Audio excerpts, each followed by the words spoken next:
ನನ್ನನ್ನು ಹೊರಗಡೆ ಕೂಡಿಸ್ಬಿಟ್ಟು ಅವರು ಒಳಗಡೆ ಹೋಗಿ ಗಡತ್ತಾಗಿ ಊಟ ಮಾಡಿ ಬರ್ತಿದ್ರು. ಯಾರ ಮನೆಯಲ್ಲಿ ಅಂದರೆ ಬ್ರಾಹ್ಮಣರ ಮನೆಯಲ್ಲಿ. ನಂತರ ನನ್ನನ್ನು ಕರ್ಕೊಂಡೋಗಿ ದಲಿತರ ಮನೆಯಲ್ಲಿ ಊಟ ಮಾಡಿಸೋರು.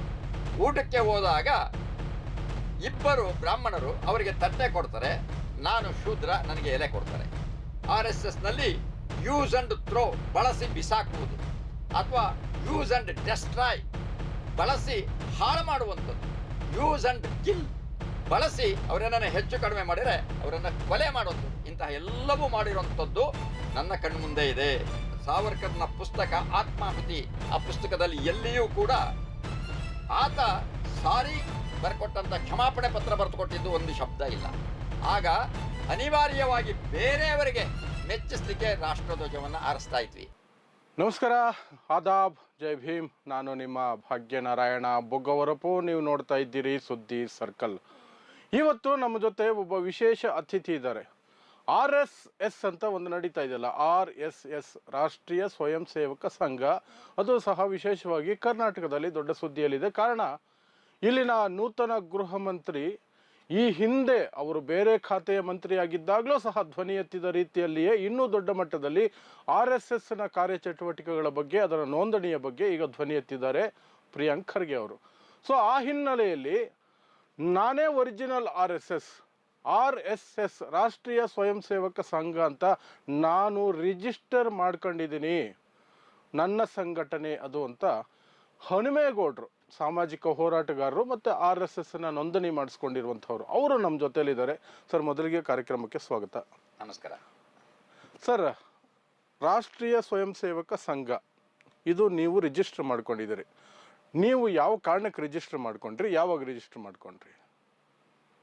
ಈ RSSನ ಸಂಸ್ಕಾರವಂತರು, ಅಂದರೆ ಈ ದೇಶ, ಧರ್ಮ, ಧರ್ಮ ರಕ್ಷಣೆ, ಗೋವು, ಗೋವಿನ ರಕ್ಷಣೆ, ಗೋಭಕ್ತಿ, ಇದೆಲ್ಲದರ ಸಂಸ್ಕಾರವನ್ನು ನಾವು ಪಡೆದಿದ್ದೀವಿ ಅಂತ ಹೇಳ್ಕೊಳ್ತಾ ಇರುವಂತಹ, ಮತ್ತು RSSನ ರಾಜಕೀಯ ಮುಖವಾಡ ಆಗಿರುವಂತಹ BJP ಅವರು ಮಾಡ್ತಾ ಇರುವಂತಹ ಅಕ್ರಮಗಳು, ಭ್ರಷ್ಟಾಚಾರಗಳು, ಅನೀತಿಗಳು, ಈ ವಿಚಾರಗಳ ವಿರುದ್ಧ ನಾನು 2013ನೇ ಇಸವಿಯಲ್ಲಿ ಒಂದು ಪತ್ರಿಕಾ ಪ್ರಕಟಣೆಯನ್ನು ಕೊಟ್ಟಿದ್ದೆ. ಅವರ ದ್ವಂದ್ವ ನಿಲುವು, ಅವರ ನಡೆನುಡಿ ಏನು, ಅವರು ಹೇಳೋದೇನು, ಮಾಡುವುದೇನು, ಇದರ ವಿರುದ್ಧ ನಾನು ಒಂದು ಪ್ರಕಟಣೆ ಕೊಟ್ಟು BJPಯವರಂಥ ನೀಚರಿಗೆ RSS ಸಂಸ್ಕಾರ ಪಡೆದಿದ್ದಂತಹ ಇವರು ಪ್ರಾಮಾಣಿಕರಾಗಿದ್ದರೆ ನನ್ನ ಪ್ರಶ್ನೆಗಳಿಗೆ ಉತ್ತರ ಕೊಡಲಿ. ಆ ಶೀರ್ಷಿಕೆ ಹೀಗಿತ್ತು: ಕರ್ನಾಟಕ ರಾಜ್ಯ BJPಯ ಪ್ರಮುಖರು RSS ಸಂಸ್ಕಾರ ಪಡೆದಿದ್ದಲ್ಲಿ ಆತ್ಮಸಾಕ್ಷಿಯಿಂದ ಉತ್ತರಿಸಿ ಅಂತ ಬಹಿರಂಗವಾದ ಒಂದು ಪತ್ರಿಕಾ ಪ್ರಕಟಣೆಯನ್ನು ಕೊಟ್ಟಿದ್ದೆ. ಅದಕ್ಕೆ ಅವರು ನನ್ನ ಮೇಲೆ ಕೇಸ್ ಹಾಕ್ತಾರೆ, ಇಂಜೆಕ್ಷನ್ ಕೇಳ್ತಾರೆ, ಹನುಮೇಗೌಡರ ಅಭಿವ್ಯಕ್ತ ಸ್ವಾತಂತ್ರ್ಯಕ್ಕೆ ಕಡಿವಾಣ ಹಾಕಿ ಅಂತ ಕೋರ್ಟಿಗೆ ಹೋಗ್ತಾರೆ. ಅವರು ನನ್ನ ಅಭಿವ್ಯಕ್ತ ಸ್ವಾತಂತ್ರ್ಯಕ್ಕೇನು ಕಡಿವಾಣ ಹಾಕ್ಲಿಕ್ಕೆ ಬರೋದಿಲ್ಲ, ಹಾಗಾಗಿ ಅದು ಡಿಸ್ಮಿಸ್ ಆಗತ್ತೆ. ಅದನ್ನು ನಾನು ಮತ್ತೆ ಮುಂದುವರಿಸಿದಾಗ ನಾನು ಅಂದರೆ ಕಾಸ್ಟನ್ನು ಕೇಳ್ತೀನಿ. ನನ್ನ ಸಮಯ, ಶ್ರಮ, ನನಗೆ ಅವಮಾನ ಮಾಡಿದ್ದಾರೆ ಅನ್ನುವಂಥ ಒಂದು ಇದನ್ನು ಇಟ್ಕೊಂಡು BJPಯ ರಾಜ್ಯದ ಅಧ್ಯಕ್ಷರ ಮೇಲೆ ನಾನೊಂದು ಕೇಸ್ ಹಾಕ್ತೀನಿ. ಆ ಕೇಸ್ ಹಾಕಿದಾಗ BJPಯ ಪ್ರಮುಖರು ಮತ್ತು ಅದಕ್ಕಿಂತಲೂ RSSನ ಅಪ್ಪ ಮಕ್ಕಳು ಎಲ್ಲರೂ ಸಂಸ್ಕಾರವಂತರು, ಅಂತಹ ಒಂದು ಅಡ್ವೊಕೇಟ್, ಅಂಥ ಪರಿವಾರದ ಒಬ್ಬ ಅಡ್ವೊಕೇಟ್ ನನ್ನನ್ನು ಕ್ರಾಸ್ ಎವಿಡೆನ್ಸ್ ಕೋರ್ಟ್ನಲ್ಲಿ ಕ್ರಾಸ್ ಮಾಡಬೇಕಾದ್ರೆ ಕೇಳ್ತಾರೆ, ಹನುಮೇಗೌಡ್ರೆ, RSS, BJP ಇದೆಲ್ಲವೂ ಕೂಡ ನಿಮ್ಮ ಈ ಮೊಕದ್ದಮೆಯಲ್ಲಿದೆ. ಹಾಗಿದ್ದರೆ ನೀವು RSSಗೆ ಸಂಬಂಧಪಟ್ಟಂತಹ ಯಾವುದಾದರೂ ದಾಖಲೆಗಳನ್ನು ಕೋರ್ಟ್ಗೆ ಸಬ್ಮಿಟ್ ಮಾಡಿದ್ದೀರಾ ಅಂತ ಕೇಳ್ತಾರೆ. ಆವಾಗ ನನ್ನ ಮನಸ್ಸಿಗೆ ಅನಿಸುತ್ತೆ, ನೀವೇ ದೊಡ್ಡ ಬೇನಾಮಿಗಳು, ನನ್ನನ್ನು ದಾಖಲೆ ಕೇಳ್ತಾ ಇದ್ದೀರಾ, ಇರಲಿ ಅಂತ ಮನಸ್ಸಿನಲ್ಲಿ ಇಟ್ಕೊಂಡು ಇಲ್ಲ ಅಂತ ಎಲ್ಲ ಉತ್ತರ ಕೊಡ್ತೀನಿ. ಎಲ್ಲ ಮುಗಿಯುತ್ತೆ. ಆಮೇಲೆ ಹೇಳ್ತೀನಿ, ಇಲ್ಲಿವರೆಗೂ ಇದ್ದಿದ್ದಲ್ಲ, ಇನ್ನು ಮುಂದೆ ನೋಡಿ ಆಟ ತೋರಿಸ್ತೀನಿ ಅಂತ ಹೇಳಿ ಅವತ್ತು ಆ ಕ್ರಾಸ್ ಎವಿಡೆನ್ಸ್ ಆಗತ್ತೆ. ಏನು ಸಂಘ ಪರಿವಾರದ ಅಂದರೆ RSSನ ಸಂಘ ಪರಿವಾರದ ಒಬ್ಬ ವ್ಯಕ್ತಿ, ಆತ ಅಧಿವಕ್ತಾ ಪರಿಷತ್ನ ಕರ್ನಾಟಕ ರಾಜ್ಯದ ಪ್ರಮುಖನೂ ಹೌದು, ಆತ ನನಗೆ ಈ ಪ್ರಶ್ನೆ ಮಾಡಿರ್ತಾನೆ. ಅದಾದ ಮೇಲೆ ನಾನು RSSನ್ನು ರಿಜಿಸ್ಟರ್ ಮಾಡಿಸ್ತೀನಿ. ಅಂದರೆ ಮಾಡಿಸ್ಲಿಕ್ಕೆ ಕಾರಣ, ಈ ಕಾರಣ ಆಗೋದಕ್ಕೆ ಕಾರಣ ಮತ್ತೊಂದೇನು ಅಂತಂದರೆ RSSನ ಸಂಸ್ಕಾರ ಅಲ್ಲ, ಅದು ಕುಸಂಸ್ಕಾರ. ಅವ್ರದ್ದು ನೀತಿ ಅಲ್ಲ, ಅವ್ರದ್ದು ಅನೀತಿ. ಅವ್ರದ್ದು ನ್ಯಾಯ ಅಲ್ಲ, ಅನ್ಯಾಯ. ಧರ್ಮ ಅಲ್ಲ, ಅದು ಅಧರ್ಮ. ಹೀಗೆ ಎಲ್ಲವೂ ಕೂಡ ಹೇಳುವುದಕ್ಕೆ ತದ್ವಿರುದ್ಧವಾಗಿರುವಂತಹ RSSನ ಕುಸಂಸ್ಕಾರದ ಮತ್ತು ಅವರ ನಡೆನುಡಿಯ ದ್ವಂದ್ವಗಳ ವಿರುದ್ಧ ನಾನು ಸಂಘವನ್ನು ರಿಜಿಸ್ಟರ್ ಮಾಡಿಸಿದ್ದೆ. ಓಕೆ. ಸೊ ಹನುಮೇಗೌಡ್ರೆ, ನೀವು RSS ಅನ್ನುವಂತಹ ಒಂದು ಹೆಸರಿನಲ್ಲಿ ಸೇಮ್ ರಾಷ್ಟ್ರೀಯ ಸ್ವಯಂ ಸೇವಕ ಸಂಘ ಅಂತಲೇ ರಿಜಿಸ್ಟರ್ ಮಾಡ್ಕೊಂಡ್ರಿ. ನಿಮಗೂ RSSಗೂ ಏನು ಸಂಬಂಧ? ನಾನು RSSನಲ್ಲಿ ಸ್ವಯಂ ಸೇವಕನಾಗಿ, ಶಿಕ್ಷಕನಾಗಿ, ಮುಖ್ಯ ಶಿಕ್ಷಕನಾಗಿ, ಕಾರ್ಯಕರ್ತನಾಗಿ, ಪ್ರಚಾರಕನಾಗಿ ದೊಡ್ಡ ಮಟ್ಟದ ಕೆಲಸವನ್ನು ಮಾಡಿದ್ದೀನಿ. ರಾಜ್ಯದ 11 ಜಿಲ್ಲೆಗಳಲ್ಲಿ ಕೆಲಸ ಮಾಡಿದ್ದೀನಿ. ಸಂಘ ಪರಿವಾರದ ಒಂದು ಸಂಘಟನೆ, ಅದೊಂದು ಬೇನಾಮಿ ಸಂಘಟನೆ. ಮತ್ತೆ RSS ಒಂದು ಬೇನಾಮಿ ಒಳಗಡೆ ಇನ್ನೊಂದು ಬೇನಾಮಿ ಸಂಘಟನೆ, ಅದು ಹಿಂದೂ ಜಾಗರಣ ವೇದಿಕೆ ಅಂತೇಳಿ. ಅದರ ರಾಜ್ಯ ಸಹ ಖಜಾಂಚಿಯಾಗಿ ನಾನು ಕೆಲಸ ಮಾಡಿದ್ದೀನಿ. ಹಾಗಾಗಿ ಇಡೀ ಸಂಘ ಪರಿವಾರದ ಅನೇಕ ಸಂಘಟನೆಗಳಿದ್ದಾವೆ, ಸುಮಾರು 35-40 ಸಂಘಟನೆಗಳಿದ್ದಾವೆ. ಆ ಎಲ್ಲ ಸಂಘಟನೆಗಳ ಒಡನಾಡಿಯಾಗಿ ಕೆಲಸ ಮಾಡಿದ್ದೀನಿ. ಅದಕ್ಕೆ ಬೇಕಾದಷ್ಟು ಸಾಕ್ಷಿಗಳಿದೆ. ಸಾಕ್ಷಿ ಅಂತ ಹೇಳಿದರೆ RSSನ ಇವತ್ತಿನ ಏನು ಸಾಕ್ಷಿ ಅಲ್ಲ, ನಾನು ಹೇಳ್ತಾ ಇರೋದು RSS ಇರೋದೇ ಬೇನಾಮಿ ಸಾಕ್ಷಿ, ಬೇನಾಮಿ ಸಂಘಟನೆ. ಹಾಗೆ ನನ್ನದು ಕೂಡ ಬೇನಾಮಿ ಸಾಕ್ಷಿಗಳು ಬೇಕಾದಷ್ಟಿದ್ದಾವೆ. ಇಡೀ ನಾಡಿನ ಬಹುತೇಕ ಕಾರ್ಯಕರ್ತರಿಗೆ ನಾನು ಯಾರು ಅಂತ ಗೊತ್ತಿದೆ. ಎಲ್ಲರೂ ನನ್ನನ್ನು ಗುರುತಿಸ್ತಾರೆ. ಇವತ್ತು ನೀವು ಕೂಡ ಗುರುತಿಸ್ತಾ ಇದ್ದೀರಿ. ಓಕೆ. ಸೊ ಅಷ್ಟು 40 ವರ್ಷ ಅಲ್ಲಿದ್ದಂಥವ್ರು ನೀವು, ಹಿಂದೂ ಜಾಗರಣ ವೇದಿಕೆ ಆಗಿರಬಹುದು, RSS ಆಗಿರ್ಬೋದು, ಜೊತೆಲೇ ಇದ್ರಿ. ಅದನ್ನು ಬಿಟ್ಟು ಬರಬೇಕಾದಂತಹ ಸನ್ನಿವೇಶ ಏನು ಬಂತು? ನಾನು ಇದ್ದಕ್ಕಿದ್ದಾಗೆ ಸಂಘಟನೆಯನ್ನು ಬಿಟ್ಟು ಬಂದವನಲ್ಲ. ಸಂಘಟನೆ ನನಗೆ ಸತ್ಯ, ನಿಷ್ಠೆ, ತ್ಯಾಗ, ಸೇವೆ, ಪ್ರಾಮಾಣಿಕತನ, ಒಳ್ಳೆಯತನ, ಸಂಸ್ಕಾರ ಇದು ಕೊಡ್ತಾ ಇದ್ದಿದ್ದು ನಿಜ. ಕೊಡ್ತಾ ಇರೋದು ಸತ್ಯ. ಅದಕ್ಕಿಂತಲೂ ಹೆಚ್ಚು ಇವತ್ತು ದೇಶದ ಶತ್ರುಗಳು ಕೂಡ ಗುರುತಿಸುವಂಥದ್ದು ಅಲ್ಲಿರುವಂಥ ಡಿಸಿಪ್ಲಿನ್, ಶಿಸ್ತನ್ನು. ಅದೇನಾದರೂ ಇರಲಿ, ಅದೆಲ್ಲವೂ ನನಗೆ ಕೊಡ್ತು. ಅದೆಲ್ಲವೂ ಕೊಟ್ಟಿದ್ದು ಸಂಘ ಅಂತ ಹೇಳಿದರೆ ಅದು ಸಂಘಕ್ಕೆ ಮುಂಚೆ ಈ ದೇಶದಲ್ಲಿ ಈ ಮಣ್ಣಲ್ಲಿ ಇರಲಿಲ್ಲ ಅಂತಲ್ಲ, ಇದೆಲ್ಲವೂ ಇತ್ತು. ಆದರೆ ಅದಕ್ಕೆ ಸರಿಯಾದಂತಹ ಪ್ಲಾಟ್ಫಾರಮ್ ನನಗೆ ಸಿಕ್ಕಿದ್ದು RSSನಲ್ಲಿ. ಹಾಗಾಗಿ ಅಲ್ಲಿ ಏನು ಹೇಳಿಕೊಡ್ತಾ ಇದ್ದಾರೆ, ಅಲ್ಲಿ ಏನು ನಡೀತಾ ಇದೆ, ಅದನ್ನು ಯಾರು ಹೇಳಿಕೊಡ್ತಾ ಇದ್ದಾರೆ ಅವರು ನಡೀತಾ ಇರಲಿಲ್ಲ. ಅವ್ರದ್ದು ನಡೆ ಒಂಥರ ಇತ್ತು, ನುಡಿ ಒಂಥರ ಇತ್ತು. ಉದಾಹರಣೆಗೆ ನಿಮಗೆ 2-3 ಅಂಶಗಳನ್ನು ಹೇಳ್ತೀನಿ, ಯಾಕೆಂದರೆ ತುಂಬ ಹೇಳಲಿಕ್ಕೆ ಹೋದರೆ ಸಾಕಷ್ಟು ಸಮಯ ಆಗುತ್ತೆ. ಒಂದನೆಯದು, ನಾವೆಲ್ಲ ಹಿಂದೂ, ನಾವೆಲ್ಲ ಒಂದು, ನಾವೆಲ್ಲ ಬಂಧು ಅಂತ ಹೇಳ್ತಾರೆ. ಆದರೆ ನಾನು ಸಂಘದ ಪ್ರಚಾರಕರಾಗಿ ಕೆಲಸ ಮಾಡುವಂಥ ಸಂದರ್ಭದಲ್ಲಿ ಒಬ್ಬ ವ್ಯಕ್ತಿ ಇದ್ದರು. ಆ ವ್ಯಕ್ತಿ, ನನ್ನ ಹೆಸರು ಕೂಡ ಹೇಳಬಲ್ಲೆ, ಪರಮೇಶ್ವರ ಹೆಗಡೆ ಅಂತ. ಚಿಕ್ಕಮಗಳೂರು ಜಿಲ್ಲೆಯಲ್ಲಿ ಅವರು ಜಿಲ್ಲಾ ಪ್ರಚಾರಕರು, ನಾನು ಸಹ ಜಿಲ್ಲಾ ಪ್ರಚಾರಕರು. ಅವರು ನಾವಿಬ್ಬರು ಒಟ್ಟಿಗೆ ಇದ್ದಂಥ ಸಂದರ್ಭದಲ್ಲಿ ಅವರು ನನ್ನನ್ನು ಜೊತೆಯಲ್ಲಿ ಒಟ್ಟಿಗೆ ಹೋದಾಗ ಅವರು ನನ್ನನ್ನು ಹೊರಗಡೆ ಕೂಡಿಸ್ಬಿಟ್ಟು ಅವರು ಒಳಗಡೆ ಹೋಗಿ ಗಡತ್ತಾಗಿ ಊಟ ಮಾಡಿ ಬರ್ತಿದ್ರು. ಯಾರ ಮನೆಯಲ್ಲಿ ಅಂದರೆ ಬ್ರಾಹ್ಮಣರ ಮನೆಯಲ್ಲಿ. ಅಂದರೆ ಅವರು ದಲಿತರ ಮನೆಗೆ ಹೋಗ್ತಿರ್ಲ ಅಂತ ನಾನೇನು ಹೇಳ್ತಾ ಇಲ್ಲ, ನನಗಾದ ಅನುಭವವನ್ನು ಮಾತ್ರ ಹೇಳ್ತಾ ಇದ್ದೀನಿ. ಅದಾದ ನಂತರ ನನ್ನನ್ನು ಕರ್ಕೊಂಡೋಗಿ ದಲಿತರ ಮನೆಯಲ್ಲಿ ಊಟ ಮಾಡಿಸೋರು. ಅಂದರೆ ಜಾತಿಯ ಒಂದು ಭೇದ ಭಾವ ನನಗೆ ಅಲ್ಲಿ ಕಾಣಿತು. ಅವಾಗ ನನಗೆ ಅನ್ನಿಸ್ತು ಇದೆಲ್ಲ ವ್ಯಕ್ತಿಯ ದೋಷ ಇರಬೇಕು ಅಂತ ಅನ್ನಿಸ್ತು. ಸರಿ, ಮುಂದಿನ ದಿನಗಳಲ್ಲಿ ನಾನು ವರ್ಗಾವಣೆಯಾಗಿ ಮೈಸೂರು ಜಿಲ್ಲೆಗೆ ಬಂದೆ. ಮೈಸೂರು ಜಿಲ್ಲೆಯಲ್ಲಿ ಸಹಜವಾಗಿ ಒಕ್ಕಲಿಗರು ಜಾಸ್ತಿ ಇದ್ದಾರೆ.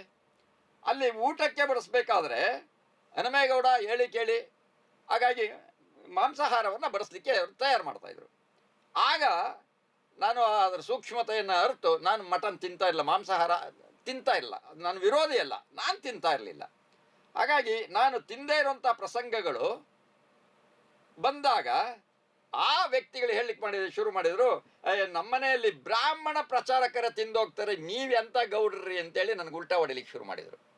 ಅಂದರೆ ಈ ಕೆಲವು ಬ್ರಾಹ್ಮಣರು ಮಾಂಸಾಹಾರ ತಿಂತಿದ್ರಲ್ಲ, ಅದು ಬಹಿರಂಗ ಆಗೋಯ್ತಲ್ಲ, ಅದಕ್ಕೆ ನನ್ನ ಮೇಲೆ ಇಲ್ಲದೆ ಇರುವಂಥ ಚಾಡಿಗಳನ್ನು ಹೇಳಿದರು. ಅಂದರೆ ಇದು ಹಿಂದೂ ಒಂದು ಬಂಧು ಅನ್ನೋಂಥದಕ್ಕೆಲ್ಲ ಒಂದು ಕೊರತೆ ಕಾಣಲಿಕ್ಕೆ ಶುರುವಾಯಿತು. ಇದಾದ ನಂತರ ನನ್ನನ್ನು ಬೆಂಗಳೂರಿನ ಕಾರ್ಯಾಲಯಕ್ಕೆ ಉಸ್ತುವಾರಿ ಹಾಕಿದರು. ಕಾರ್ಯಾಲಯದ ಪಕ್ಕದಲ್ಲೇ ಇರುವಂತಹ 3-4 ತಲೆಮಾರುಗಳ ನಮ್ಮ ಮನೆ, ಸಂಸ್ಕಾರವಂತರ ಮನೆ, ಹಿಂದೂ ಒಂದು ಬಂಧು ಅಂತ ಹೇಳುವಂಥ ಮನೆ. ಆ ಮನೆಗೆ 3 ಜನ ಒಟ್ಟಿಗೆ ಊಟಕ್ಕೆ ಹೋದ್ವಿ. ಊಟಕ್ಕೆ ಹೋದಾಗ ಇಬ್ಬರು ಬ್ರಾಹ್ಮಣರು ಅವರಿಗೆ ತಟ್ಟೆ ಕೊಡ್ತಾರೆ, ನಾನು ಶೂದ್ರ, ನನಗೆ ಎಲೆ ಕೊಡ್ತಾರೆ. ಯಾಕೆ ಭಿನ್ನಾಭಿಪ್ರಾಯ? ನೀವೆಲ್ಲ ಒಂದೇ ಅನ್ನೋದಿದ್ರೆ ಇದು ಯಾಕೆ ಆಗ್ಬೇಕಾಗಿತ್ತು? ಅವಾಗ ನನಗನ್ಸುತ್ತೆ, ಇಲ್ಲಿವರೆಗೂ ಇದೆ ನಾವು ನೋಡ್ತಾ ಇದ್ನಲ್ಲ, ವ್ಯಕ್ತಿ ದೋಷ ಅಲ್ಲ ಇದು.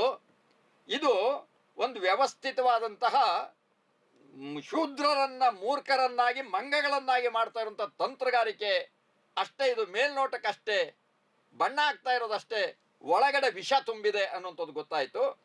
ಅದು 94ನೇ ಇಸ್ವಿನಲ್ಲಿ ನನಗೆ ಗೊತ್ತಾಗಿದ್ದು. 94, 95, 96 ಆ ಸಂದರ್ಭದಲ್ಲಿ ಈ ಥರದವು ಅನೇಕವು ಆಗಿದ್ದಾವೆ. ಸುಮ್ಮನೆ ನಾನು ಸಾಂಕೇತಿಕವಾಗಿ ಹೇಳ್ತೀನಿ. ಇದು ಮೊದಲನೇದಾದರೆ. ಇನ್ನು ಎರಡನೆಯದು ಇದಕ್ಕಿಂತಲೂ ಘೋರ ಮತ್ತು ಅಕ್ಷಮ್ಯವಾದಂಥದ್ದು ಏನು ಅಂತ ಹೇಳಿದರೆ, ನಾನು ಅದೇ 94ನೇ ಇಸ್ವಿನಲ್ಲಿ ಬೆಂಗಳೂರಿನಲ್ಲಿ ಯಾದವ ಸ್ಮೃತಿ ಎನ್ನುವಂಥ ಒಂದು ಕಾರ್ಯಾಲಯ ಪ್ರಮುಖ ಆಗಿ ನನ್ನ ನೇಮಿಸ್ತಾರೆ. ಯಲಹಂಕ ವಿಶ್ವನಾಥ್, ನಾನು ಹೆಸರು ತಗೊಂಡ್ರೆ ಏನು ತಪ್ಪಾಗಲ್ಲ, ಯಾಕೆಂದರೆ ವಾಸ್ತವವನ್ನು ಸತ್ಯವನ್ನು ನಾನು ಹೇಳ್ತಾ ಇದ್ದೀನಿ. ಅವರು HALನಲ್ಲಿ ಹೌಸಿಂಗ್ ಸೊಸೈಟಿಯಲ್ಲಿ ಇರ್ತಾರೆ. ಆ ಹೌಸಿಂಗ್ ಸೊಸೈಟಿಯ ಅಕ್ರಮಗಳು ಒಂದೇ ಸೈಟನ್ನು 2-3 ಮಾಡಿರುವಂಥದ್ದು. ಆ ಅಕ್ರಮಗಳನ್ನು ತಂದು ನನಗೆ ದೂರ ಹೇಳ್ತಾರೆ, ಯಾಕೆಂದರೆ ನಾನು ಕಾರ್ಯಾಲಯ ಪ್ರಮುಖರಿದ್ದಾಗ. ಇದು ಒಂದಲ್ಲ ಎರಡಲ್ಲ 100 ಬರ್ತವೆ. ಆಗ ನಾನು ಎಲ್ಲ ವಿಚಾರಗಳನ್ನು ಸಂಘದ ಪ್ರಮುಖರಿಗೆ ತಿಳಿಸ್ತೀನಿ. ಆಗ ಆತ ಹಿಂದೂ ಜಾಗರಣ ವೇದಿಕೆಯ ಪ್ರಮುಖ ಆಗಿರ್ತಾನೆ. ಅವನನ್ನು ಅಲ್ಲಿಂದ ಕಿತ್ತಾಕ್ತಾರೆ. ಆದರೆ BJPಯವರು ಅವನಿಗೆ ಅವಕಾಶ ಕೊಡ್ತಾರೆ. ಅಂದರೆ ಭ್ರಷ್ಟಾಚಾರಿಗೆ ಪ್ರಮೋಷನ್, ಜಾತೀಯವಾದಿಗಳಿಗೆ ಮಣೆ. ಹಾಗಿದ್ದರೆ ನಾನೇನು ಮಾಡ್ತಾ ಇದ್ದೀನಿ? ದೇಶಭಕ್ತಿಯ ಹೆಸರಿನಲ್ಲಿ ಆ ಯಾದವ ಸ್ಮೃತಿಯಲ್ಲಿ ನೆಲ ಒರೆಸಿ, ಕಸ ಒಡೆದು, ಲೆಟ್ರಿನ್ ತೊಳೆದು, ಅಡುಗೆ ಮಾಡಿ, ಪಾತ್ರೆ ತೊಳೆಯುವಂಥ ಕೆಲಸ ನಂದು. ಹಾಗಿದ್ರೆ ನಂದು ಇದು ದೇಶಭಕ್ತಿನ? ಇದಕ್ಕೋಸ್ಕರ ನನ್ನ ಜೀವನ ಸಾಗಿಸ್ಬೇಕಾ? ಹಾಗಿದ್ದರೆ ಇದೇ ಕೆಲಸವನ್ನು ನಾನು ನನ್ನ ಮನೆಯಲ್ಲೇ ಮಾಡ್ಬೋದಲ್ಲ. ಯಾರೋ ಅಯೋಗ್ಯರ ಕೆಲವು ಸಲುವಾಗಿ, ಈ ವಂಚಕರು, ಈ ನೀಚರು, ಇವರು ಸಲುವಾಗಿ, ಈ ಸಂಘಟನೆ ಕಟ್ಟೋ ಸಲುವಾಗಿ ನಾನು ನನ್ನ ಜೀವವನ್ನು ಸವಿಸಬೇಕಾ ಅನ್ನೋಂಥದ್ದು ಅದೇ ಸಂದರ್ಭದಲ್ಲಿ ಹೇಳುವ ಡಿಸಿಪ್ಲಿನ್. ಅಂದರೆ ಕಾರ್ಯಾಲಯದಲ್ಲಿ ಯಾವ ರೀತಿಯಲ್ಲಿ ಶಿಸ್ತನ್ನು ಕಾಪಾಡಬೇಕು ಅಂತ ಹೇಳ್ತಿದ್ರು, ಆ ಶಿಸ್ತನ್ನು ಕಾಪಾಡ್ತಿಲ್ಲ. ಅದರಲ್ಲೂ ವಿಶೇಷವಾಗಿ ಕಾಪಾಡಲಿಕ್ಕೆ ತೊಂದರೆ ಕೊಡ್ತಾ ಇದ್ದಂಥವ್ರು ಅಂದರೆ ಅಖಿಲ ಭಾರತೀಯ ವಿದ್ಯಾರ್ಥಿ ಪರಿಷತ್. ಅದರಲ್ಲಿಯೂ ಕೂಡ ಈ ಅಶಿಸ್ತಿಗೆ ಹೆಸರಾಗಿದ್ದಂಥವರು ಇವತ್ತು RSSನ ಅತ್ಯಂತ ಉನ್ನತ ಹುದ್ದೆಯಲ್ಲಿ ಕೂತಿದ್ದಾರೆ. ಅವರೇ ದತ್ತಾತ್ರೇಯ ಹೊಸಬಾಳೆ. ಅವರಿಗೆ ನನಗೆ ತಿಂಗಳಿಗೆ 4-6 ಬಾರಿ ಜಗಳ ಆಗೋದು. ಯಾಕೆ? ಸಂಘದ ಕಾರ್ಯಾಲಯದ ಬೈಠಕ್ನಲ್ಲಿ ನಿರ್ಣಯ ಆಗ್ತಿತ್ತು, ಕಾರ್ಯಾಲಯ ಅಂದರೆ ಹೀಗಿರಬೇಕು, ಈ ರೀತಿಯ ನಡವಳಿಕೆ ಇರಬೇಕು ಅಂತ ಹೇಳಿ. ಆದರೆ ಅದಕ್ಕೆ ತದ್ವಿರುದ್ಧವಾಗಿ ನಡ್ಕೊಳ್ತಾ ಇದ್ರು. ಅದೇ ಕಾರ್ಯಾಲಯದಲ್ಲಿದ್ದಂತಹ ಅರವಿಂದ ಲಿಂಬಾವಳಿ ಶಿಸ್ತನ ಪಾಲನೆ ಮಾಡ್ತಿರ್ಲಿಲ್ಲ. ಅದೇ ಕಾರ್ಯಾಲಯದಲ್ಲಿದ್ದಂತಹ ದತ್ತಾತ್ರೇಯ ಹೊಸಬಾಳೆ ನಿಯಮ ಪಾಲನೆ ಮಾಡ್ತಿರಲಿಲ್ಲ. ಇಂಥ 10 ಜನ ಇದ್ದರು.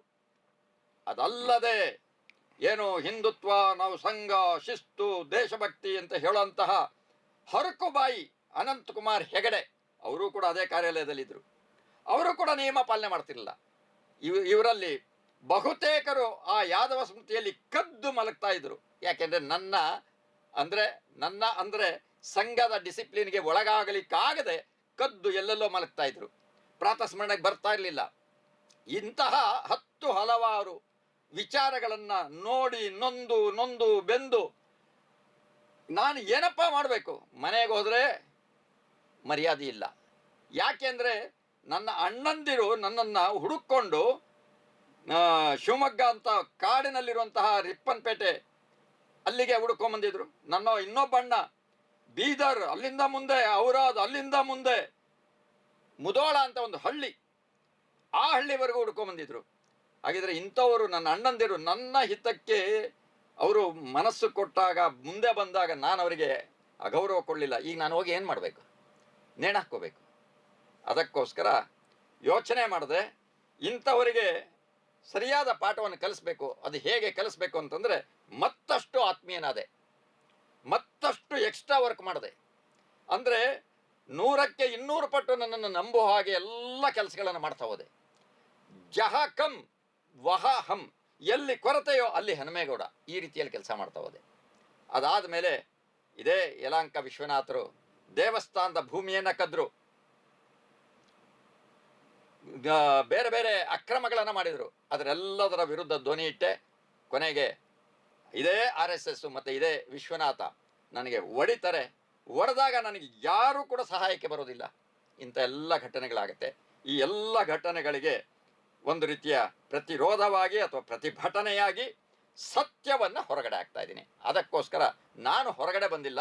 RSS ನಂದು. ರಾಷ್ಟ್ರೀಯ ಅಂತ ಹೇಳಿಕೊಂಡು ಅವರು ಅರಾಷ್ಟ್ರೀಯರಾಗಿದ್ದಾರೆ. ದೇಶಭಕ್ತಿ ಅಂತ ಹೆಸರಿನಲ್ಲಿ ದೇಶದ್ರೋಹ ಮಾಡ್ತಾ ಇದ್ದಾರೆ. ಧರ್ಮ ಭಕ್ತಿ ಅನ್ನುವಂಥ ಹೆಸರಿನಲ್ಲಿ ಧರ್ಮದ್ರೋಹಿಗಳಾಗಿದ್ದಾರೆ.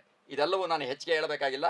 ರಾಮನ ಇಶ್ಯೂಸ್ ನಡೀತಾ ಇದೆ. ಅಲ್ಲಿಗೆ ಬರೋಣ. ಹಾಗಾಗಿ ಇದರಲ್ಲೇ ಗೊತ್ತಾಗುತ್ತೆ. ಈ ಕಾರಣಗಳಿಗೆ ನೀವು RSS ಅನ್ನುವಂತ ಆ ಗುಂಪಿನಿಂದ ಹೊರಗಡೆ ಬಂದ್ರಿ. ಆ ಗುಂಪು ಬೇನಾಗಿ ಗುಂಪು ಇದೆಯಲ್ಲ, ಆ ಗುಂಪಿನಿಂದ ಹೊರಗಡೆ ನಾನು ಗುಂಪು ಅಂತಲೇ ಕರಿತೀನಿ. ಯಾಕೆಂದ್ರೆ ಅದು ಅನ್ರಿಜಿಸ್ಟರ್ಡ್ ಗುಂಪಾಗಿರೋದ್ರಿಂದ ಅದು ಗುಂಪು ಅಂತಲೇ ನಾನು ಕರೆಯೋದು.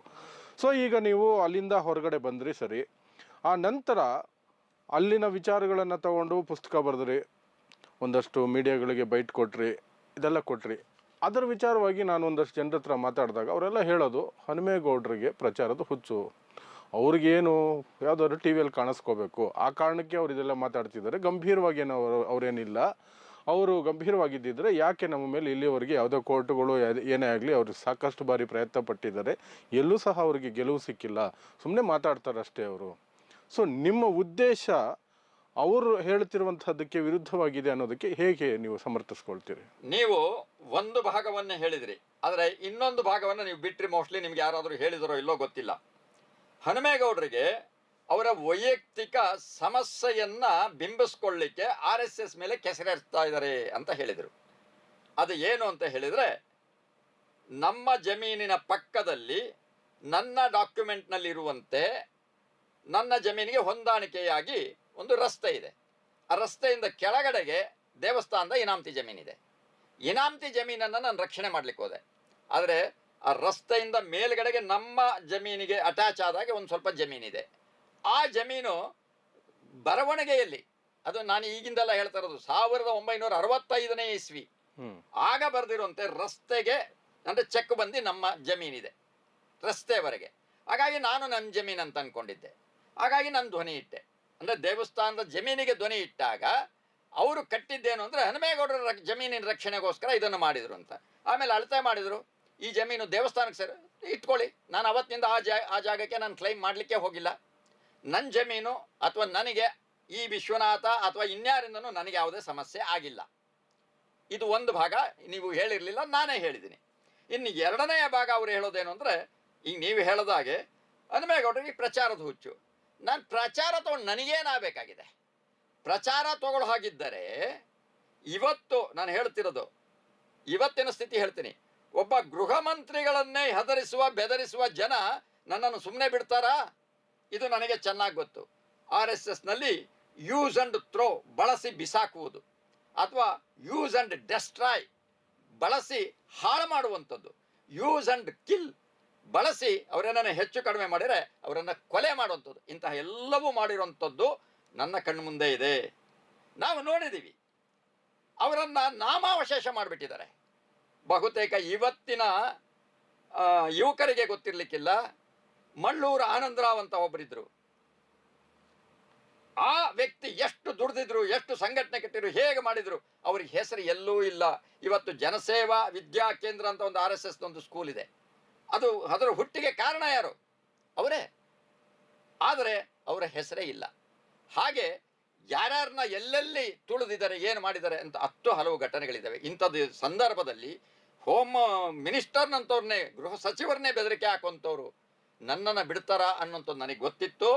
ಆದರೂ ನನ್ನ ಪ್ರಾಣವನ್ನು ಪಣಕ್ಕಿಟ್ಟು ನಾನು ಈ ವಿಚಾರವನ್ನು ಬರೀ ಏನು TV ಮುಂದೆ ಮಾತ್ರ ಮಾತಾಡ್ತಾ ಇಲ್ಲ, ಇಡೀ ದೇಶದ, ಇನ್ನೊಂದು ಸರಿ ಹೇಳ್ತಾ ಇದ್ದೀನಿ, ಇಡೀ ದೇಶದ ಎಲ್ಲ ಹೈಕೋರ್ಟ್ಸ್, ಇಡೀ ದೇಶದ ಎಲ್ಲ ರಾಜ್ಯ ಸರ್ಕಾರಗಳು, ಕೇಂದ್ರ ಸರ್ಕಾರ ಅಂದರೆ ಮೋದಿ ಸರ್ಕಾರ, ಸುಪ್ರೀಂ ಕೋರ್ಟ್, ಅಲ್ಲಿಯವರೆಗೆ ನಾನು ನಿರಂತರವಾಗಿ ದೂರುಗಳನ್ನು ಕೊಟ್ಟಿದ್ದೀನಿ. ನನ್ನ ದೂರುಗಳು ಸುಪ್ರೀಂ ಕೋರ್ಟ್ನಲ್ಲಿ 4 ಬಾರಿ ದೂರು ದಾಖಲಾಗಿದೆ. ಆದರೆ ಅಡ್ವೊಕೇಟ್ ಇಡುವಂತಹ ಧೈರ್ಯ ನನಗಿದ್ದರೂ ಅದಕ್ಕೆ ಸಹಕಾರ ಕೊಡುವಂತಹ ಒಂದು ವ್ಯವಸ್ಥೆ ನನಗೆ ಇಲ್ಲದೆ ಇರೋದ್ರಿಂದ, ನನಗೆ ಶಕ್ತಿ ಇಲ್ಲದೆ ಇರೋದ್ರಿಂದ ನಾನು ಅದನ್ನು ಮಾಡಲಿಲ್ಲ. ಅದನ್ನು ಬಿಟ್ಟರೆ ನಾನು ನಿರಂತರವಾಗಿ ನಾನು ಮಾಡ್ತಾ ಇದ್ದೀನಿ. ಅಕಸ್ಮಾತ್ ನಾನು ಮಾಡಿರೋಂಥದ್ದು ಅಕ್ರಮವೋ ಅಥವಾ ಅನ್ಯಾಯವೋ ಅಥವಾ ಮತ್ತೊಂದೋ ಇದ್ದರೆ ನನ್ನ ಮೇಲೆ ಕೋರ್ಟಿಗೆ ಹೋಗ್ಬೋದಿತ್ತಲ್ಲ.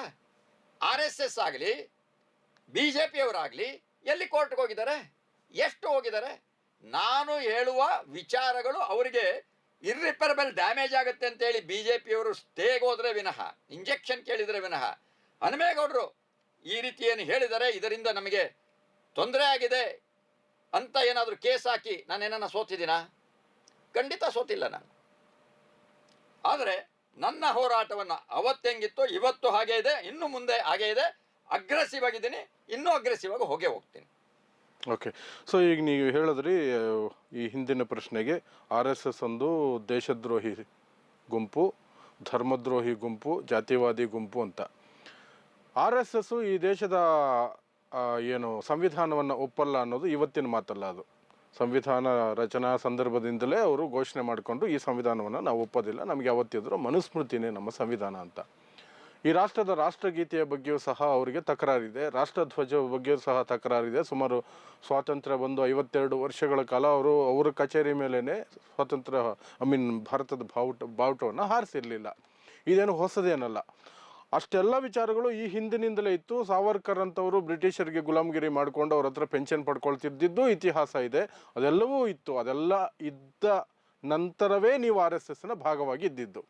ಸೊ ಆಗ ನಿಮಗೆ ಯಾಕೆ ಅನ್ನಿಸ್ಲಿಲ್ಲ? 40 ವರ್ಷ ಅದ್ರ ಜೊತೆನೇ ಇದ್ರಲ್ಲ, ಇದರ ನಡುವೆನೇ ಇದ್ರಲ್ಲ, ಆಗಲೇ ಆರಂಭದಲ್ಲೇ ನಿಮಗೆ ಯಾಕೆ ಅನ್ನಿಸ್ಲಿಲ್ಲ ಇದು ಈ ದೇಶದ ಸಂವಿಧಾನವನ್ನು ಒಪ್ಪದೇ ಇರುವಂಥ ಒಂದು ಗುಂಪು, ಈ ದೇಶದ ರಾಷ್ಟ್ರಧ್ವಜನ ಒಪ್ಪಲ್ಲ, ಈ ದೇಶದ ರಾಷ್ಟ್ರಗೀತೆಯನ್ನು ಒಪ್ಪಲ್ಲ, ಸ್ವಾತಂತ್ರ್ಯ ಹೋರಾಟದಲ್ಲಿ ಪಾಲ್ಗೊಂಡಿಲ್ಲ, ಪಾಲ್ಗೊಳ್ಳುವವರನ್ನೂ ಸಹ ಪಾಲ್ಗೊಳ್ಳಬೇಡಿ ಅಂತ ಕರೆ ಕೊಟ್ಟಂಥವ್ರು, ಬ್ರಿಟಿಷರಿಗೆ ಕ್ಷಮಾಪನಾ ಪತ್ರ ಬರೆದವರು, ಪೆನ್ಷನ್ ಪಡ್ಕೊಂಡಿರುವಂಥ ವ್ಯಕ್ತಿಗಳು ಕಟ್ಟಿರುವಂಥ ಗುಂಪು, ಈ ಗುಂಪಿನಲ್ಲಿ ನಾನು ಇರೋದು ಸರಿನಾ ಅಂತ ನಿಮಗೆ ಆಗ ಯಾಕೆ ಅನ್ನಿಸ್ಲಿಲ್ಲ? 40 ವರ್ಷ ಬಿಟ್ಟು ಯಾಕೆ ಅದರ ಬಗ್ಗೆ ಈ ಆರೋಪಗಳು? ಈಗ ಇದರಲ್ಲಿ 2 ಭಾಗ ಇದೆ ನೋಡಿ. ನಾನು RSSಗೆ ಸೇರಿದ್ದು ನನ್ನ 12-13ನೇ ವಯಸ್ಸಿನಲ್ಲಿ, ಆಫ್ಟರ್ ಎಮರ್ಜೆನ್ಸಿ. ಆಗ ನನ್ನ ತಲೆ ಒಳಗಡೆ ಏನೂ ಇರಲಿಲ್ಲ, ಎಳೆಯ ಮಗು, ಬಾಲಕ ನಾನು. ನನಗೆ ಅವತ್ತಿನ ದಿನದಲ್ಲಿ ಅಲ್ಲಿ ಹೇಳುವ ಕತೆ, ಅಲ್ಲಿ ಆಡಿಸುವ ಆಟಗಳು, ಅಷ್ಟಕ್ಕೆ ನಾವು ಖುಷಿ ಪಡ್ತಾ ಇದ್ವಿ. ನಮ್ಮ ಮನೆಯಲ್ಲಿ ಆಟ ಆಡೋಂಗಿಲ್ಲ, ಆಟ ಆಡೋದನ್ನು ನೋಡೋಂಗಿಲ್ಲ.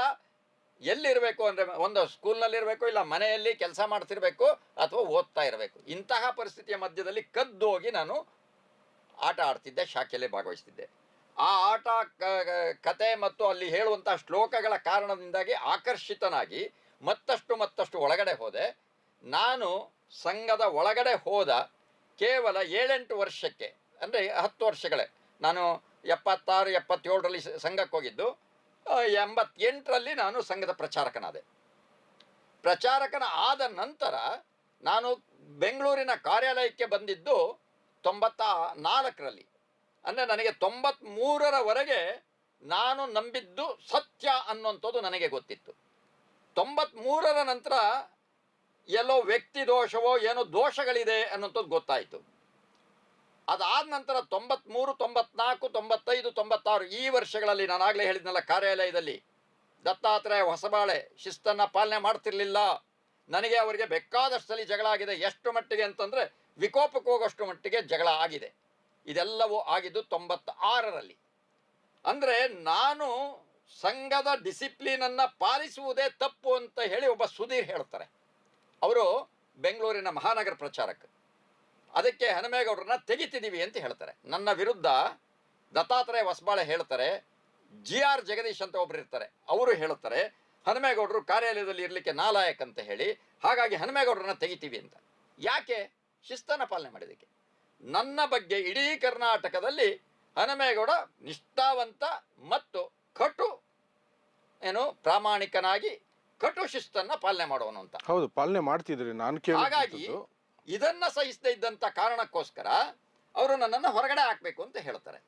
ಹಾಗಿದ್ದ ಮೇಲೆ ನಾನು ಯಾಕಿರ್ಬೇಕಲ್ಲಿ? ನಾನು ಹೋಗ್ತೀನಿ ಅಂತ. ಮನೆಗೆ ಹೋಗ್ಲಿಕ್ಕೆ ಬಿಡ್ತಾ ಇಲ್ಲ. ಮನೆಗೆ ಹೋದರೆ ಇಲ್ಲಿ ಮನೆ ಸಮಸ್ಯೆ, ಅಗೌರವ. ಇನ್ನು ಅಲ್ಲೇ ಇದ್ದರೆ ಇವರ ಈ ಅಯೋಗ್ಯರ ಜೊತೆಲಿ ಇರ್ಲಿಕ್ಕಾಗಲ್ಲ. ಹಾಗಿದ್ರೆ ನಾನು ಏನು ಮಾಡಬೇಕು? ಆಗಲೇ ನಾನೊಂದು ಶಬ್ದವನ್ನು ಹೇಳಿದೆ. ನಾನು ಮತ್ತಷ್ಟು ಅವರ ಒಳಗಡೆನೆ ಮತ್ತಷ್ಟು ಜಹಕಂ ವಹಾಹಂ ಅಂತ ಹೇಳಿದ್ನಲ್ಲ, ಆ ರೀತಿಯಲ್ಲಿ ನಾನು ಅವರ ಜೊತೆಯಲ್ಲಿ ಹೊಂದಾಣಿಕೆಯಾಗಿ ಕೆಲಸ ಮಾಡ್ತಾ ಬಂದೆ. ಆಮೇಲೆ ಬೇರೆ ಬೇರೆ ಪರಿಸ್ಥಿತಿಗಳು ಬಂತು. ನಾನು ಸಂಘದಿಂದ ಹೊರಗಡೆ ಬಂದೆ. ಮದುವೆ ಆದ ನಂತರ ನನ್ನ ಸಂಸಾರವನ್ನು ಹಾಳು ಮಾಡಿರೋ ಇದೇ RSSನವರು.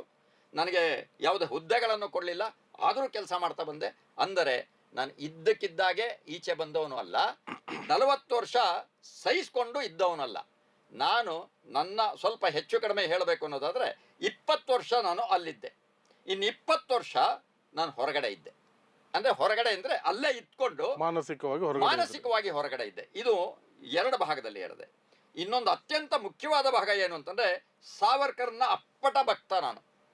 ಆದರೆ ಆ ಸಾವರ್ಕರ್ನ ಪುಸ್ತಕ ಆತ್ಮಾಹುತಿ, ಆ ಪುಸ್ತಕದಲ್ಲಿ ಎಲ್ಲಿಯೂ ಕೂಡ ಆತ ಸಾರಿ ಬರ್ಕೊಟ್ಟಂಥ ಕ್ಷಮಾಪಣೆ ಪತ್ರ ಬರೆದುಕೊಟ್ಟಿದ್ದು ಒಂದು ಶಬ್ದ ಇಲ್ಲ, ಎಲ್ಲೂ ಇಲ್ಲ. ಇಂತಹ 10 ಹಲವು ವಿಷಯಗಳು ನಮಗೆ ಸುಳ್ಳಿನ ಮೂಲಕವೇ ನಮ್ಮ ತಲೆಯನ್ನು ಬದಲಾಯಿಸಿಬಿಟ್ಟಿದ್ರು. ಹಂಗಾಗಿ ನಾನು ಕನ್ಕ್ಲೂಡ್ ಯಾವ ರೀತಿ ಮಾಡಬಹುದು ಅಂತಂದರೆ, 40ನೇ ವಯಸ್ಸು ದಾಟಿದ ನಂತರ ಮನುಷ್ಯನಿಗೆ ಬುದ್ಧಿ ಹಲ್ಲು ಬರುತ್ತೆ ಅಂತ ಹೇಳ್ತಾರೆ. ಹಾಗಾಗಿ ನನಗೆ ಬುದ್ಧಿ ಹಲ್ಲು ನನ್ನ ಸುಮಾರು 40-45ನೇ ವಯಸ್ಸಿಗೆ ಬಂತು.